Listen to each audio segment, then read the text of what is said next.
मुंबईत राजभवनात झालेल्या शपथविधी सोहळ्यात राष्ट्रवादी काँग्रेसचे ज्येष्ठ नेते छगन भुजबळ यांनी घेतली कॅबिनेट मंत्रिपदाची शपथ।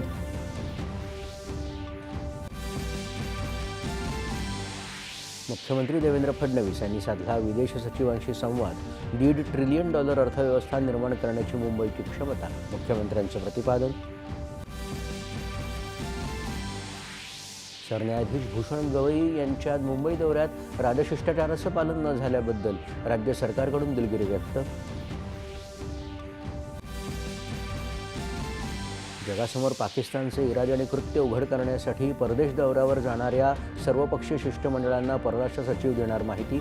7 पैकी 3 शिष्टमंडळांना आज करणार अवगत।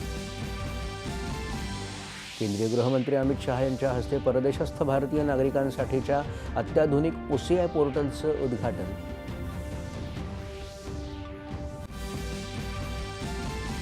सिंधू नदी करार स्थगित करण्याच्या सीमा भागातल्या शेतकऱ्यांना मिळणार लाभ।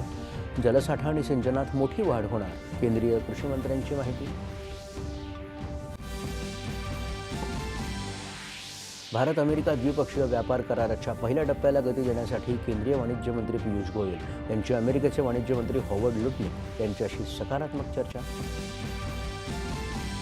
रशिया आणि युक्रेनमधील संघर्ष समाप्तीसाठी अमेरिकेचे अध्यक्ष डोनाल्ड ट्रम्प आणि रशियाचे अध्यक्ष पुतिन यांची सकारात्मक चर्चा। युद्धविरामावर लवकरच वाटाघाटी। एक देश एक निवडणुकीच्या प्रस्तावाबद्दल संयुक्त समितीची मुंबईत विविध हितसंबंधींशी चर्चा। एकत्रित निवडणुका वेळ, पैसा आणि मनुष्यबळाची बचत करणाऱ्या ठरतील, समितीने व्यक्त केली अपेक्षा। मुंबईत KEMमध्ये झालेले 2 कोविडग्रस्त महिलांचे मृत्यू इतर आजारांमुळे झाल्याचं सांगत कोविडची भीती न बाळगण्याचं मुंबई महानगरपालिकेचं आवाहन। आणि आंतरराष्ट्रीय कीर्तीचे ज्येष्ठ खगोलशास्त्रज्ञ, लेखक आणि विज्ञान प्रसारक डॉक्टर जयंत नारळीकर